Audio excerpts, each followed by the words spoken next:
네, 쌀쌀한 한 주가 시작됐습니다. 어제는 겨울의 문턱에 들어서는 입동이었는데요. 역시 날씨가 추웠습니다.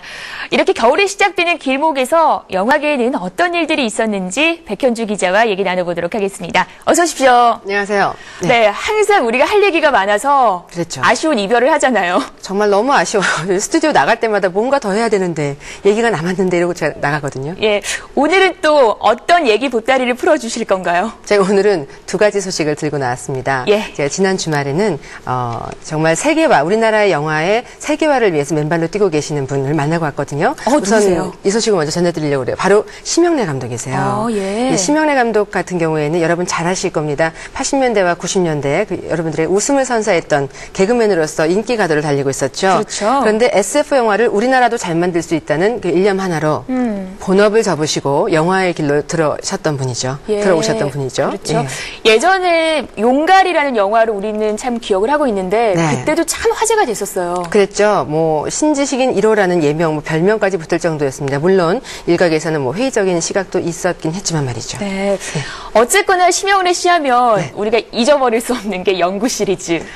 영과 그렇죠. 티라노의 발톱을 끝으로 이제 용가리로 이제 넘어가셨는데 그 용가리에 대한 기대가 좀 많이 컸었죠. 예. 그때 참 뭐라 그럴까요? 99년에 개봉을 했었는데요. 예. 개봉 당시에 개봉하기 전에 칸의 필름마켓에서 데모 테이프만 가지고 272만 달러의 외화를 벌어들였었어요. 그래요. 용가리가 그랬나요? 네, 그랬습니다. 네. 하지만 기대가 큰 만큼 실망도 또 크기 마련이죠. 네. 그래서 사실 개봉 당시에는 전국 관객 동원 스코어를 본다면은 150만 관객을 돌파했었거든요. 네. 게다가 미국의 비디오 렌탈 시장에서는 2001년에 비디오 렌탈 순위 1위에 오르기도 했었어요. 당시 경쟁작들을 살펴보면은 인어공주 2나 비디오용 영화로 스릴러 영화였던 미믹2 등 정말 메이저급 영화들이었거든요. 네. 용가리의 경우에는 사실 그 기술력이 한계가 있었겠죠. 그 당시 우리나라의 상황을 본다면은요. 영화에 어떤 문제가 크게 있었기 때문에 뭐 그런 소문이 있었다기보다도 네. 또 배급에서 문제가 좀 있었기 때문에 영화가 실패한 게 아니냐라는 그런 소문들이 있었습니다. 참 그렇게 무성한 소문들이 있었는데도 네. 또다시 또 이 SF 영화에 도전을 했단 말이에요. 그랬죠. 예. 예. 뭐 이미 이 촬영은 마무리가 된 상태라고 들었어요. 네, 촬영은 이미 마무리가 됐는데요. SF 영화 같은 경우에는 CG 작업 등 후반 작업이 생각보다도 많은 시간이 소요가 된다고 합니다. 그 심영래 감독을 비롯해서 기술진들의 그 이야기를 빌리자면 네. 1초가 24프레임이라고 그래요. 근데 그 한 프레임 한 프레임을 다 점으로 찍는 작업을 하기 때문에 어렵다고 하거든요. 예. 현재는 그 촬영해온 필름을 디지털로 전환을 해서 다시 또 3D와 매치를 시키고 완성품을 만드는 작업을 하고 있는데요. 현재 60% 정도 완성이 됐다고 합니다. 참 그 작업이 복잡하네요.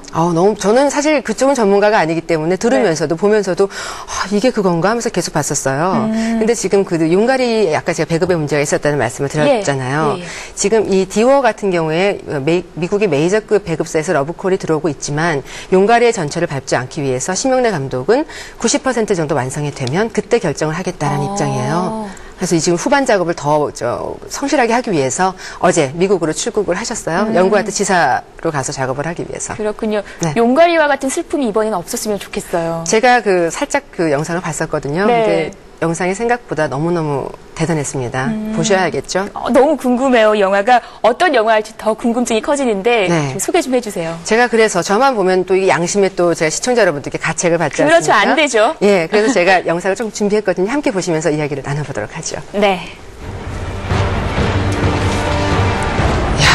이제 보시는 바와 같이 한국의 전통 과학도 보이고요. 전쟁, 디워가 전쟁하니까 전쟁 영화 아니랄까봐 부시고 불 타고 죽이고 합니다.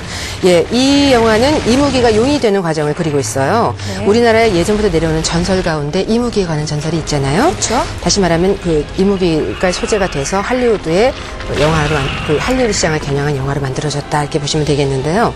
하늘이 정한 선의 이무기와 악한 이무기가 용이 돼서 승천하기 위해서 여의주를 놓고 혈투를 벌이는 그런 과정을 담은 영화입니다. 그렇군요. 너무 네. 재밌을 것 같아요. 그래서 이제 또 사실 또 뚜껑은 열어봐야 안다고 하지만 제가 본 30분짜리 이거보다 더 긴 30분짜리 영상에서는 제가 많이 놀랐습니다. 사실 용가리에 대한 그 선입견을 좀 갖고 봤었거든요.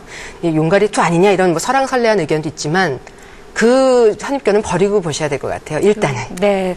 이무기 전설하면 우리의 전설이잖아요. 그렇죠. 아시죠? 우리 그렇죠. 왜 학교에 소풍 가도 비 오고 그러면 이무기가 승천을 못해서 한이 맺혀서 그런다느니 뭐 이런 말도 있었잖아요. 예, 근데 네. 이 뭐 헐리우드 시장을 겨냥해서 네. 제목을 영어로 디워로 정한 건가요? 네, 그렇습니다. 뿐만 아니고 영화는 거의 다 그 영어 대사로 구성이 되어 있고요. 제이슨 베어와 아만다 브룩스 등 할리우드 신예 스타들을 그 기용을 했습니다. 네. 그러니까 뭐 할리우드를 겨냥했다는 거를 더 보여주는 거겠죠. 그렇죠. 언제쯤 개봉이 될 예정인가요? 내년 여름을 개봉 목표로 하고 있습니다. 그렇군요. 또 이어서 오늘 두 가지 소식 준비하셨다고 하셨는데 네. D1은 여기까지 하고요. 네. 또 어떤 소식 준비를 하셨죠? 국내 박스오피스 소식을 제가 전해드리지 않을 수 없죠.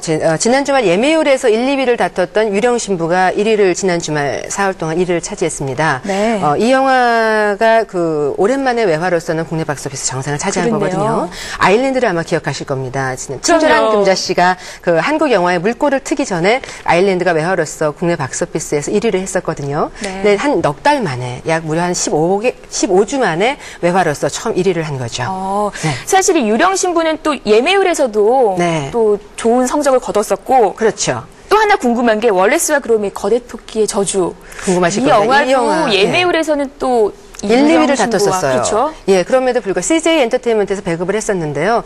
이 개봉 성적이 생각보다 좀 낮았습니다. 4위를 차지했거든요. 근데 저희 2위는 그 야수아미녀, 유승범 씨, 네. 신민아 씨 주연의 로맨틱 코미디 영화인데 우리 영화가 차지했네요. 예, 개봉이기 때문에 유령 신부에 밀렸을 뿐이지 2위를 차지했습니다. 또 네. 3위 같은 경우에는 사랑의 말순 씨가 사실은 예매율 순위에서 3위를 차지했었었는데 개봉 그 언론 시사회 때도 뜨거운 반응을 얻었었거든요. 큰 호응을 얻었었고요. 하지만 개봉은 좀 조용히 했습니다. 5위를 차지했어요. 근데 지금 뭐 이제 조금 주목을 하자면 내 생애 가장 아름다운 일주일 같은 경우에 6위를 차지했지만 비록 전주보다 3위를 3계단 하락을 했지만 사실은 그 5주차를 넘어서면서도 영화 팬들의 꾸준한 발길을 불러모으는 이런 영화이기 때문에 주목을 해야 되지 않을까 싶습니다. 그래요. 네. 오늘 백현주 기자와 영화 D5의 뒷얘기와 네. 또 국내 박스오피스 순위를 알아봤습니다. 예. 네, 너무 좋은 얘기, 재밌는 얘기 감사합니다. 네.